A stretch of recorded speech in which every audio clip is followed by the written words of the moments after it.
एक बार एक गांव में दिनेश नाम का आदमी अपनी दूसरी पत्नी सीमा और 2 बच्चों प्रीति और प्रिया के साथ रहता था। उसकी दूसरी पत्नी सीमा बहुत ही क्रूर थी।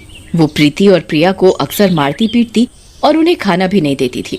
अरे ओ महारानियों, सुबह से तुम्हारा काम खत्म नहीं हुआ क्या? जिंदगी भर यही काम करना है? चलो इसे खत्म करो और कपड़े धो दो। इतना खाती हैं और जरा सा काम इनसे नहीं होता। मौका मिल जाए तो नमक के साथ मुझे भी खा जाए, भुक्कड़ कहीं की। सीमा की इस बात पर प्रीति को गुस्सा आ जाता है। माँ, अगर आप हमसे ऐसे ही बात करोगे तो हम पिताजी से आपकी शिकायत करेंगे। पिताजी से शिकायत करेंगे? तेरा बाप मेरा क्या उखाड़ लेगा? वैसे भी तो वो चूहे से कम नहीं है। फिर प्रीति और प्रिया अपने कमरे में चली जाती हैं। आज हमारी माँ जिंदा होती तो हमारे साथ ऐसा जानवरों जैसा सलूक ना होता। माँ, तुम कहाँ हो माँ? सही कह रही हो प्रीति दीदी, लेकिन हमारे पिताजी भी हमारा साथ नहीं देते। पता नहीं सौतेली माँ ने क्या कर दिया है उन्हें भी। इन दोनों लड़कियों के पर निकल आए हैं। इन्हें सबक सिखाना पड़ेगा। आज ही अपनी बहन सविता को बुलाती हूँ और इनको ठीक करती हूँ। अगले दिन सीमा के बुलाने पर सविता घर पर आ जाती है और फिर सीमा उसे सारी बात बताती है। सीमा बहन, ये तो किसी विद्रोह की खुशबू आ रही है। अगर जल्दी ही इन्हें ठीक नहीं किया तो ये कल को तेरे सिर पर बैठेंगी और तुझे नौकरानी बना देंगी। फिर सविता सीमा को एक योजना बताती है। योजना के अनुसार जब प्रीति और प्रिया सो रही होती हैं, तभी सीमा प्रीति को चुपके से उठा लेती है और घर के बाहर बने कुएं पर ले जाती है। प्रीति एकदम से जाग जाती है। माँ, मुझे यहाँ क्यों ले आई हो? और सविता मौसी क्या कर रही है? आज तुझे सबक सीखना है। बहुत मुंह चलाती है ना? मेरी प्यारी बहना से बहस करेगी? ऐसा कहकर सविता प्रीति को मारने लगती है और फिर कुएं में लटका देती है। माँ, मुझे माफ कर दो। मैं आगे से कभी आपसे बहस नहीं करूंगी। मुझे कुएं से बाहर निकालो। माँ, मेरे हाथ छूट जाएंगे तो मैं कुएं में गिर जाऊंगी। मजा आ गया सविता बहन। टंगे रहने दो थोड़ी देर और, अकल ठिकाने आ जाएगी इसकी। लेकिन तभी प्रीति का हाथ छूट जाता है और वो कुएं में गिर जाती है। अरे सविता, ये लड़की तो कुएं में गिर गई। ये जिंदा नहीं बचेगी। हाँ, तुझे तैरना आता है तो बचा ले, मुझे तो नहीं आता। चुप बैठ, मरने दे। वैसे भी तेरा एक दुश्मन ही कम हो रहा है। इसके बाद सीमा और सविता दोनों वहाँ से चली जाती हैं। उधर अगले दिन प्रीति को अपने पास ना पाकर प्रिया रोते हुए अपने पिता दिनेश के पास जाती है। पिताजी, प्रीति दीदी कल से लापता है, पता नहीं कहाँ चली गई। हाँ ठीक है बेटी, मैं अभी देखता हूँ कहाँ है वो, तुम रो मत। तभी सीमा और सविता वहाँ आ जाती हैं। इन लड़कियों के तमाशे से तो मैं दुखी हो गई हूँ।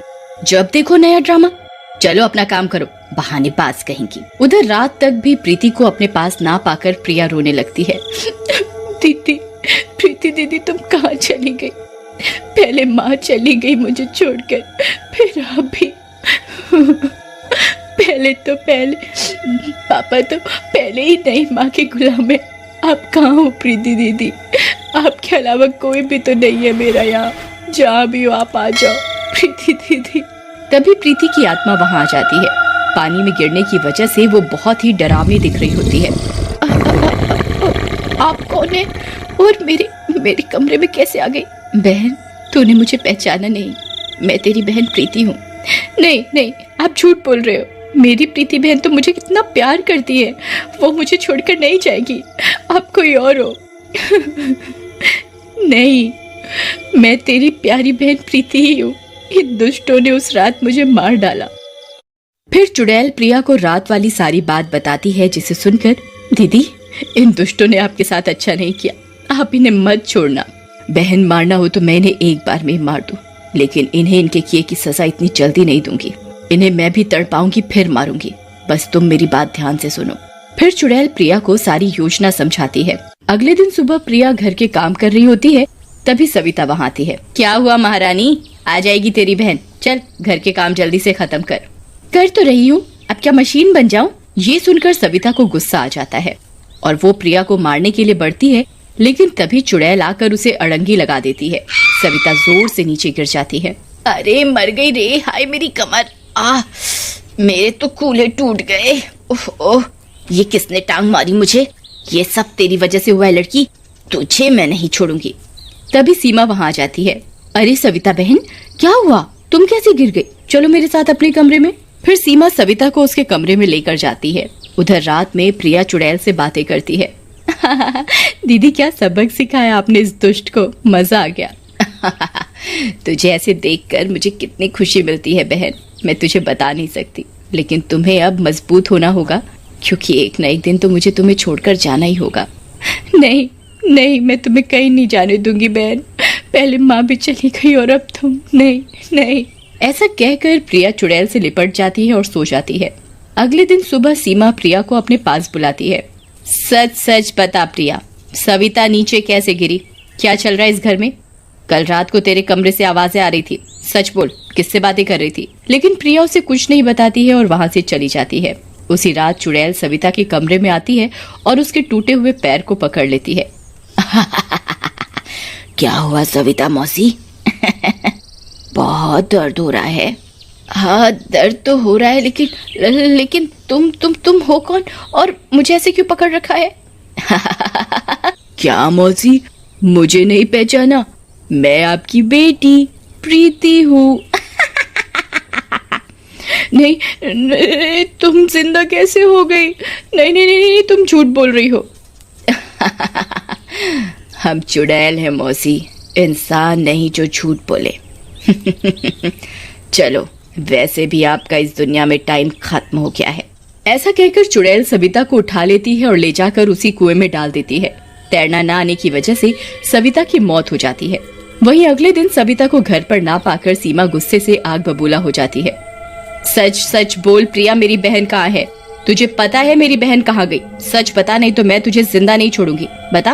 अरे सीमा, तुम ये क्या कर रही हो? भला इस बच्ची को क्या पता कि तुम्हारी बहन कहाँ गई? तुम हटो बीच में से। कल इसके कमरे से हंसने की आवाजें आ रही थी और कल रात से ही मेरी बहन गायब है। इसे सब पता है, मैं इसका टेटुआ दबा दूंगी। जैसे ही सीमा प्रिया को मारने के लिए आगे बढ़ती है, तभी चुड़ैल कमरे में आ जाती है। चुड़ैल तो मैं हूँ माँ, तुम चुड़ैलों वाली हरकतें क्यों कर रही हो? और रही प्रिया को मारने की बात, तो मेरे रहते इसे छुआ भी तो मैं तुझे अभी यही मार दूंगी। कौन हो तुम? तुम्हारी आवाज तो प्रीति जैसी लग रही है। सही कहा, मैं प्रीति ही हूँ जिसे तूने कुएं में फेंक कर मार डाला था। ऐसा कहकर चुड़ैल सीमा को उठा लेती है और कुएं में लटका देती है। बहन, छोड़ दो इसे, ये जैसी भी है हमारी माँ है, हम इसको कैसे मार सकते हैं? लेकिन प्रीति प्रिया की कोई बात नहीं सुनती और सीमा को कुएं में फेंक देती है।